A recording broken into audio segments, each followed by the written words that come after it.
నాకు బాగా అనిపించింది ఈగల్ మూవీ అయితే మాత్రం. యాక్షన్ సీక్వెన్సెస్ టాప్ నాచ్ ఉన్నాయి. రవితేజ గారి performance, production values, background music, everything. అంటే ప్రతి ఒక్క క్యారెక్టర్ పెర్ఫార్మెన్స్ చాలా బాగా చేశారు. బట్ ఆ యాక్షన్ సీక్వెన్సెస్ పరంగా వస్తే మాత్రం చాలా డిజైన్ చేసుకున్నారు. అండ్ ఆ స్క్రీన్ ప్లే కూడా చాలా వెల్ అండ్ గుడ్, చాలా నీట్గా చక్కగా తీద్దారు. అండ్ చూపించిన విధానం ఇప్పుడు స్టోరీ పరంగా చూస్తే కనుక మనకి కొత్తగా ఏమీ అనిపించదు. ఒక డిఫరెంట్ మంచి కోసమే కానీ ఒక డిఫరెంట్ సైడ్ ఆఫ్ మంచి గన్స్, మొత్తం సినిమా నిండా గన్సే కనిపిస్తాయి మనకి రవితేజ గారి మంచి ఎనర్జీ కావాలి, కామెడీ కావాలి. ఈ టైప్ ఆఫ్ రవితేజ గారిని చూస్తాము అంటే మీరు ధమాకాలే చూసుకోండి. ఈ టైప్ ఆఫ్ సినిమా హిట్ అవ్వాలి. ఎందుకంటే రవితేజ గారి ఫుల్ విధ్వంసం చూసాం, ఓన్లీ ఒక John Wick type of Raviteja గారిని చూసాం. సో ఏంటంటే ఈ టైప్ ఆఫ్ క్యారెక్టర్ వచ్చినప్పుడు హిట్ చేస్తే కనుక చాలా బాగా అనిపిస్తుంది మనకి. ఎలివేషన్స్ ఎక్కువ ఉన్నాయి, బట్ అక్కడక్కడ లాగ్ అనిపిస్తుంది మనకి. ఫ్లాష్ బ్యాక్ సీన్లు కానీ, కొద్దిగా స్టోరీ మెయిన్ కాన్సెప్ట్ రావడం కానీ అనిపిస్తుంది మనకి. ఎక్కడైతే లాగ్ వస్తుందో వెంటనే మనకి స్టోరీ మోటివేట్ అంటే వేరే స్క్రీన్ ప్లేకి వెళ్ళిపోతాం మనం. సో నవదీప్ గారి క్యారెక్టర్ కానీ, అనుపమ గారి క్యారెక్టర్ కానీ ఎవ్రీథింగ్ చాలా బాగా రాసుకున్నారు. అక్కడక్కడ మనకి అజయ్ ఘోష్ గారు కామెడీ టైమింగ్ ఉంటుంది ఎమ్మెల్యేగా, అది కూడా బాగుంది. ఓవరాల్గా మూవీ అయితే చాలా అంటే చాలా బాగుంది. పక్కా అందరు వెళ్ళి చూడాల్సిన మూవీని. సెకండ్ అంటే నాకైతే ఫస్ట్ హాఫ్ బాగుంది. సెకండ్ హాఫ్ కొద్దిగా స్టోరీ అవడం వల్ల లాగ్ అయింది కొద్దిగా. నాకు ఫస్ట్ హాఫ్ నచ్చింది. చెప్పాలంటే రాకుండా మంచి పని చేశారు. ఎందుకంటే ఇంకా డిసప్పాయింట్ అయ్యేది చెప్పాలంటే. జనాలు ఇంకా కోపం, విపరీతమైన కోపం వచ్చేది నిజంగా ఆయన మీద పెట్టుకున్న నమ్మకాన్ని ఆ టైంలో కానీ ఈ సినిమా వస్తే. సో ఓవరాల్గా పార్ట్ 2 అని ఎప్పుడైతే అనౌన్స్ చేశారు చెప్పలేమండి. అప్పుడు అసలు వెళ్ళేటోళ్ళు కూడా కాదు. సో ఎలాగైనా ఎవరు అన్న ఎదవడాడు అంత హ్యాట్రిక్ ఏం కాదండి. ఉన్న సినిమాలాగా మాట్లాడదు. నేను సినిమా పరిగకుండా నేను industry పర్సనే.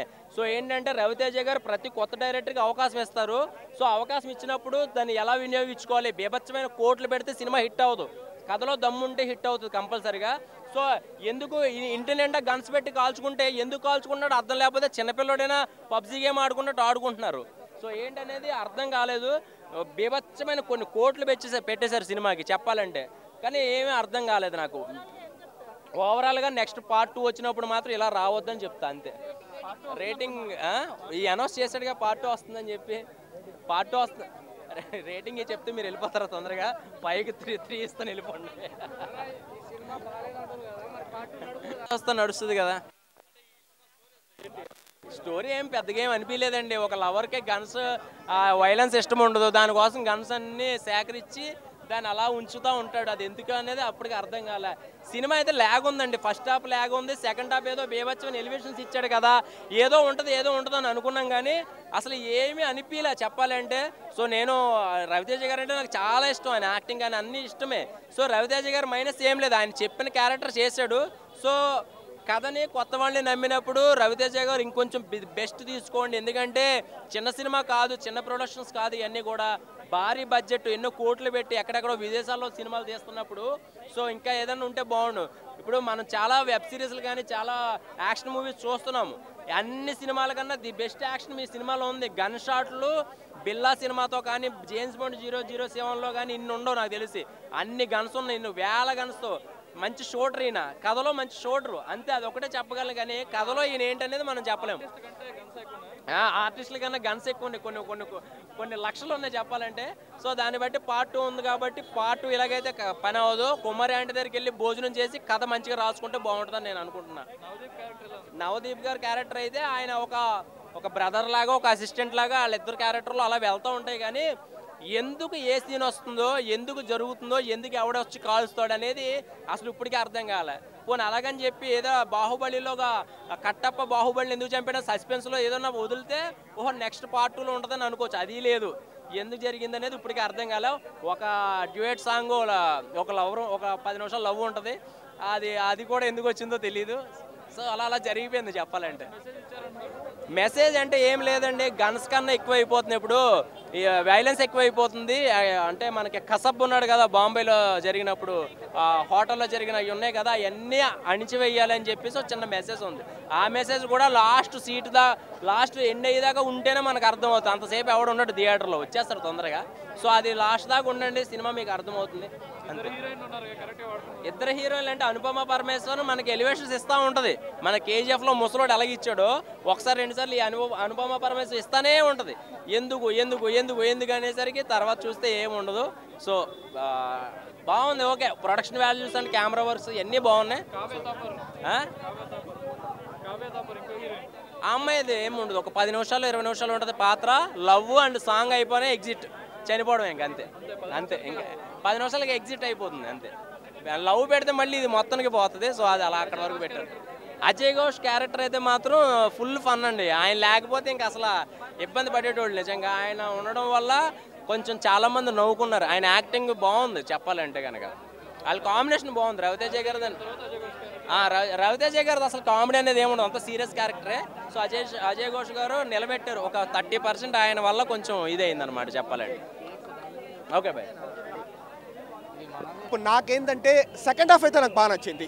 Especially last 20 minutes second హాఫ్లో ఉండే యాక్షన్ సీక్వెన్సెస్ కావచ్చు, లేదా ఫస్ట్ హాఫ్ సెకండ్ హాఫ్లో ఉండే స్నైపర్ షూటింగ్ సీక్వెన్సెస్ కావచ్చు, రవితేజ గారి యాక్టింగ్ కావచ్చు, ఆయన డైలాగ్ డెలివరీ కావచ్చు, సో ఏజ్కి తగ్గ గెటప్ కావచ్చు, అంతా బాగానే ఉంది. నాకేంది మైనస్ అంటే ఫస్ట్ హాఫ్లో కొంచెం నాన్ లీనియర్ స్క్రీన్ ప్లే అయిపోయిందనమాట. అంటే ఇప్పుడు మనకు లీనియర్గా ఉండకుండా ఒకటి ఫ్యూచరు, ఒకటి పాస్ట్, ఒకటి ప్రెజెంట్, సో ఎవరు ఏది చెప్తా ఉంటారో తెలియదు అనమాట. అందరు ఎలివేషన్స్ ఇస్తూ ఉంటారు. అదొక్కటి కొంచెం లీనియర్గా పెట్టింటే బాగుండేదని నాకు అనిపించింది. సో అంటే ఎలివేషన్స్ మంచిగానే పెట్టుకున్నారనమాట, ఒక్కొక్కరు రావడము. కాకపోతే నరేషన్ కొంచెం బెటర్గా పెట్టింటే బాగుందని నాకు అనిపించింది ఫస్ట్ హాఫ్లో. అదొకటి తప్ప మనకు సెకండ్ హాఫ్ బాగుంది. మెయిన్గా ఏంటంటే మెసేజ్ వచ్చేసి నిజంగానే గ్లోబల్ మెసేజ్ ఉందన్నమాట. సో ఏంటంటే రవితేజ గారు డైలాగ్ చెప్తారు. ఆ డైలాగ్ ట్రైలర్లోనే మనకు ఆ డైలాగ్ ప్రాపర్గా మనం అర్థం చేసుకుంటే మనకు అక్కడికి అర్థమైపోయినది ఆ మెసేజ్ ఏంది అనేది. సో ఇప్పుడు ఆయుధంతో విధ్వంసం చేసేవాడిని రాక్షసుడు అంటారు, ఆయుధంతో విధ్వంసాన్ని ఆపేవాడు వచ్చేసి దేవుడు అంటారు. ఈ దేవుడు వచ్చేసి మంచోడు కాదు మొండోడు. ఈ డైలాగ్ విన్నప్పుడు అర్థమైపోతుంది అనమాట. ఆయన ఏంటంటే యాక్చువల్లీ గన్స్ వచ్చేసి ఇప్పుడు అమెరికాలో కావచ్చు, లేకపోతే యూరోప్లో కావచ్చు, సప్లై అనేది ఎక్కువ ఉండకూడదు. ఎందుకంటే అమెరికాకి యూరోప్కి మన ఇండియన్ అబ్బాయిలు కావచ్చు, అమ్మాయిలు కావచ్చు వెళ్తే మీ పిల్లలు కాల్ చేస్తారనేది బదులు మీ పిల్లలు కాల్పుల్లో చనిపోయినారనే కాల్స్ రాకూడదు అని. సో మంచి గ్లోబల్ మెసేజ్ అయితే ఉందన్నమాట మనకు. వైలెన్స్ ఉంది బ్రో ఇప్పుడు, కాకపోతే ఏం ఇప్పుడు మనకు అనిమల్ కావచ్చు, లేకపోతే మొన్న వచ్చిండే మూవీస్ కావచ్చు, మనకు సైన్దో కావచ్చు, దాంతో కంపేర్ చేస్తే తక్కువ ఈ మూవీలో వైలెన్స్. అంటే మనకు ప్లస్ పాయింట్స్ ఏంటంటే యాక్షన్ సీక్వెన్సెస్, ఈ sniper shooting sequences, direction, Ravi Teja గారి యాక్టింగ్ అంటే ప్లస్ పాయింట్స్ ఇవన్నీ. మనకు మైనస్ పాయింట్స్ ఏంటంటే ఫస్ట్ హాఫ్లో ఒక్కటేనమాట కొంచెం నాన్ లీనియర్ స్క్రీన్ ప్లే ఉంటుంది. ఫస్ట్ హాఫ్ ఇంకా బెటర్గా పెట్టింటే బాగుండేది. ఏంటండి? లేదు లేదు బ్రో, సంక్రాంతికి వచ్చిన హనుమాన్ విన్నర్ అయ్యేది. బట్ హనుమాన్ తర్వాత అయితే ఈగల్ అయిండేది. సో ఇదైతే డెఫినెట్లీ చెప్తాను, Eagle is better than Saindhav, Naa Saami Ranga and Guntur Kaaram. అదైతే నేను చెప్పగలను. బట్ ఇది సూపర్ హిట్ అని నేను చెప్పడం లేదు, ఒక అబో యావరేజ్ మూవీ. మేబీ అందరికీ బాగా నచ్చితే హిట్ కూడా అవుతుంది. ఫస్ట్ హాఫ్లో అట్లా అనిపిస్తుంది మనకు వచ్చేసి. ఆబ్వియస్లీ ఫస్ట్ హాఫ్లో ఎలివేషన్స్ అంతా కొంచెం ఎక్కువ అని మనకు అనిపిస్తుంది. నాన్ లీనియర్ స్క్రీన్ ప్లే మీ మూవీకి మెయిన్ ప్రాబ్లం ఇదేనమాట. అంత ఎలివేషన్స్ అవసరమా అంటే అవసరం లేదు. కాకపోతే ఏంటంటే ఆ ఎలివేషన్స్కి ఇచ్చిండే దానికి సెకండ్ హాఫ్లో అయితే పర్వాలేదు అనిపించినారు. మెయిన్ మైనస్ ఏంటంటే ఫస్ట్ హాఫ్లో మనకు ప్రాపర్గా కన్వే చేయరు. నరేషన్ స్టైల్ వచ్చేసి డిఫరెంట్గా ఉంటుంది. ఏదో ఒక్కొక్కరు వస్తూ ఉంటారు, ఢిల్లీ నుంచి వచ్చేసి ఈగలను వస్తూ ఉంటారు, ఇంకొకరు వీళ్ళు వచ్చేసి యాక్చువల్లీ అక్కడ ఒక పెద్ద మనకు గోల్డ్ లాంటిది ఒక మంచి పవర్ఫుల్ కాస్ట్లీ పర్వతాల్లో మనకు ఉంటుంది, ఆ బాక్స్టన్ వస్తూ ఉంటారు. ఇంకొకరు నక్సలైట్లను వస్తూ ఉంటారు అనమాట. కాటన్ ఫ్యాక్టరీ అని ఒకటి ఉంటుంది. అంటే కాటన్ ఫ్యాక్టరీ లైన్కి ఏమీ అంతేం న్యాయం చేయలేదు. మెయిన్గా ఏంటంటే మనకి డైవర్ట్ చేసేదానికి అట్లా, అదేదో కాటన్ మనకు క్లైమాక్స్లో ఏంటంటే గంట గురించి మీకు తెలిసిండేది. సో మనల్ని డైవర్ట్ చేసేదానికి అట్లా పెట్టినారు. మీరు చెప్పిండేది ఫస్ట్ పాయింట్, ఎలివేషన్స్ కొంచెం ఎక్కువైనాయి. రెండోది ఏంటంటే ఆ నాన్ లీనియర్ స్క్రీన్ ప్లే ఉందన్నమాట, ఇంకా ప్రాపర్గా ప్రెజెంట్ చేసి ఉండొచ్చు. ఆ రెండు వల్ల ఫస్ట్ హాఫ్ అరే ఏంట్రా బాబు డల్గా ఉందని మనకు అనిపిస్తుంది. బట్ సెకండ్ హాఫ్ పర్వాలేదన్నమాట. సో నాకు ఓవరాల్గా ఒక అబో యావరేజ్ మూవీ అని నాకు అనిపించింది. ఇద్దరు హీరోయిన్స్ ఉన్నారు. అనుపమ పరమేశ్వర్ ఏంటంటే హీరోయిన్ కాదు, డ్రైవ్ చేస్తూ ఉంటుంది. సెకండ్ హీరోయిన్ ఆ అమ్మాయి రవితేజకి అనమాట, జంతో వచ్చేసి కావ్య తాపర్.